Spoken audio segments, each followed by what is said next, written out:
Hello friends, students, job seekers, engineers, professionals and company owners. मेरा नाम सुभाष जुनेजा है और मैं factory improvement activity consultant as well as implementer हूँ। और मैंने ये वीडियो पीपीसी यानी कि प्रोडक्शन प्लानिंग एंड कंट्रोल का एक बड़ा क्रिटिकल कंपोनेंट है, दैट इज़ डिमांड फोरकास्टिंग, उसके ऊपर मैंने बनाया है।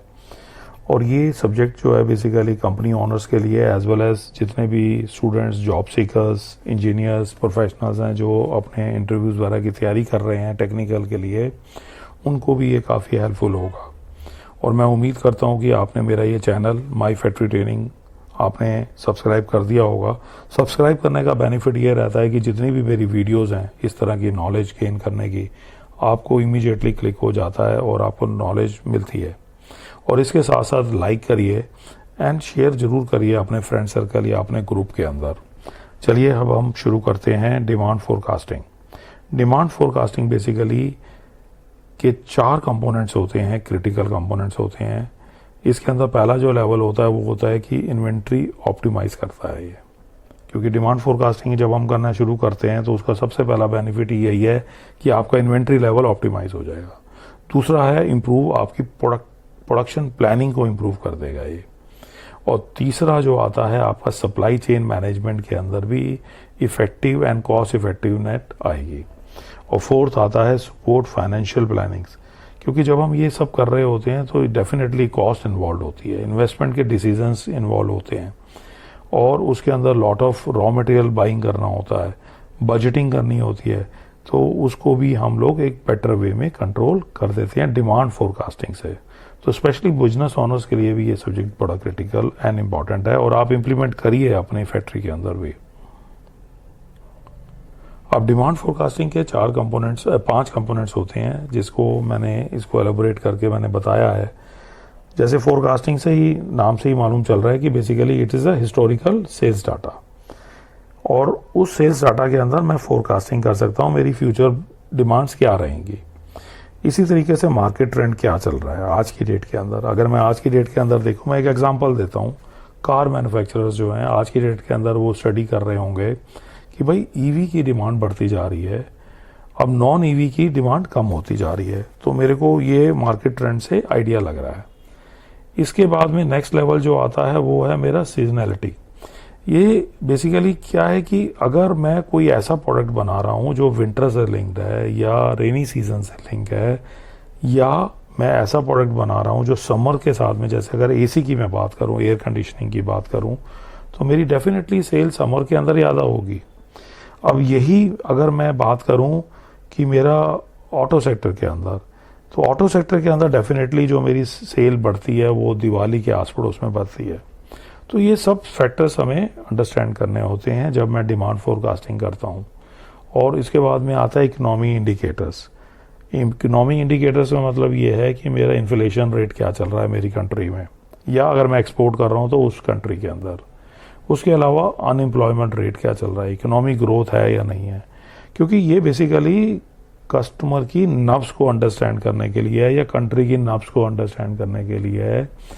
मैंने तो प्रोडक्शन कर दी और मैं अगर लेट्स सपोज ऐसी कंट्री के अंदर मैंने सप्लाई, लेट्स सपोज बांग्लादेश के अंदर मैंने सप्लाई करना है आज, तो Bangladesh is not a so big country, तो उसके अंदर जो डिमांड होगी वो एक क्वांटम यानी कि उनकी टोटल पॉपुलेशन के बेस के ऊपर होगी। और यही अगर मैंने चाइना के अंदर मैंने भेजना है तो चाइना के अंदर एक क्वांटम मिल जाता है मुझे। तो ये बेसिक सेक्टर्स हैं जिसके अंदर आपको इंडिकेटर से आपको मालूम चलता है कि मैंने कैसे अपने प्रोडक्ट को लेके चलना है।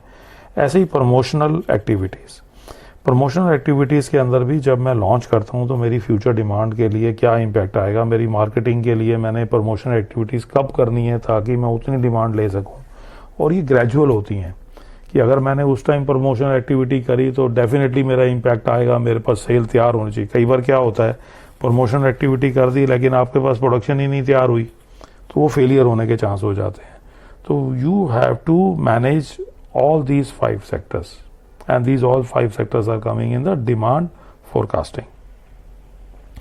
अब इसके मेथड क्या क्या है, बिकॉज फोरकास्टिंग तो हमने बोल दिया, आसान है बोलना, लेकिन ये 3 लेवल पर हमें वर्किंग करनी पड़ती है। एक तो हो गया quantitative method.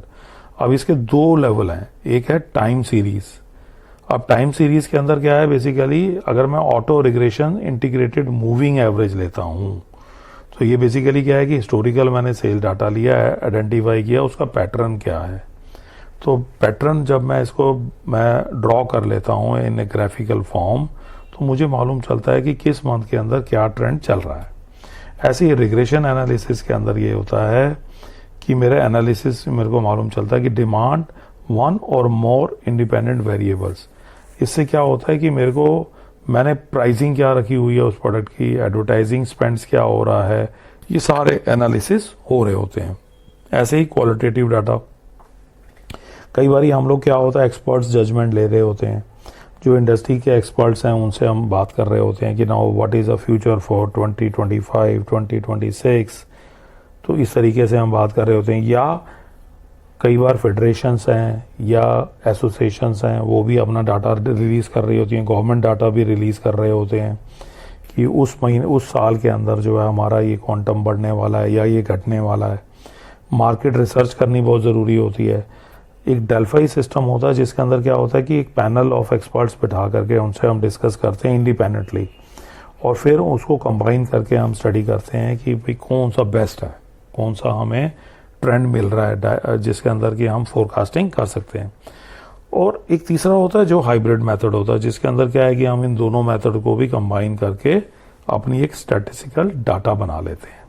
It is very critical sir and all team member should understand this all three calculations या तीनों मेथड्स को।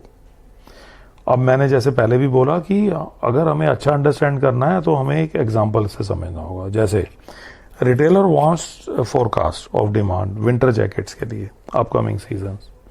अब एनालिसिस हिस्टोरिकल डाटा में क्या मालूम चल रहा है, winter jackets are over several years to identify the trend for seasonal pattern, ये तो हमें शुरू से मालूम है।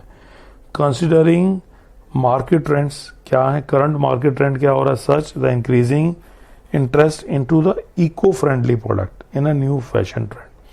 अब ट्रेडिशनल नहीं चल रहा, आज की डेट के अंदर जो है इको फ्रेंडली प्रोडक्ट चल रहा है। अब इवेलुएट इकोनॉमी इन इंडिकेटर्स, अगर मैं ये इको फ्रेंडली लेता हूं तो क्या वो परचेजिंग बिहेवियर या डिस्पोजेबल इनकम यानी कि उसके ऊपर कोई इम्पैक्ट तो नहीं आ रहा है।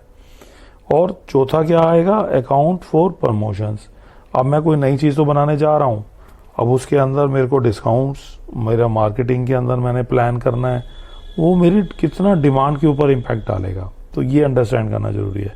तो जब मैंने ये सारी चीज़ें करी तो मेरे को मालूम चल रहा है कि 10% मेरी डिमांड बढ़ जाएगी कंपेयर टू प्रीवियस ईयर्स।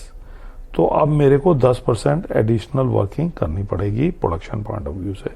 तो ये देखिए कितना यूजफुल डाटा है और इस तरीके से आप स्टडी कर सकते हैं। अब डिमांड फोरकास्टिंग के अंदर हमें बेनिफिट्स क्या क्या मिलते हैं। एक तो इन्वेंट्री इंप्रूव हो गई, आप उसी हिसाब से प्लान करोगे इन्वेंट्री का।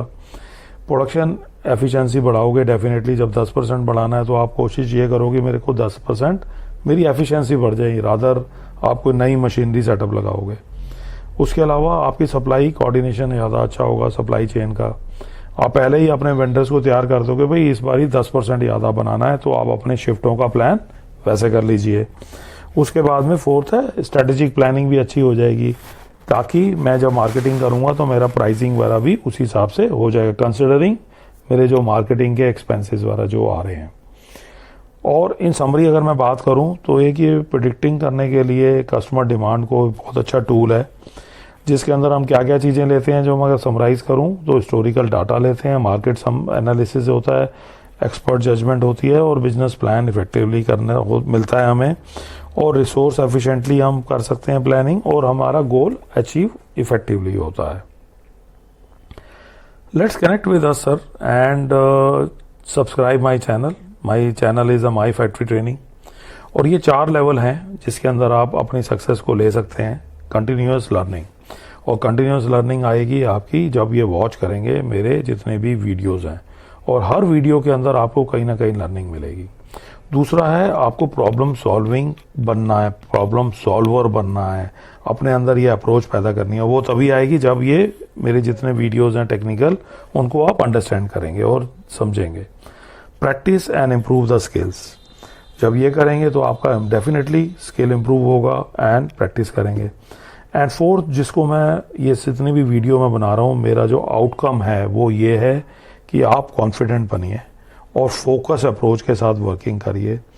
आपके जितने भी गोल्स हैं, चाहे अगर आप फैक्ट्री ओनर्स हैं तो आपकी फैक्ट्री इंप्रूव होगी, और अगर आप जॉब सीकर्स हैं या इंजीनियर्स हैं, प्रोफेशनल्स हैं और आगे बढ़ने की तैयारी कर रहे हैं, तो डेफिनेटली आपका स्कोप आगे बढ़ने का है।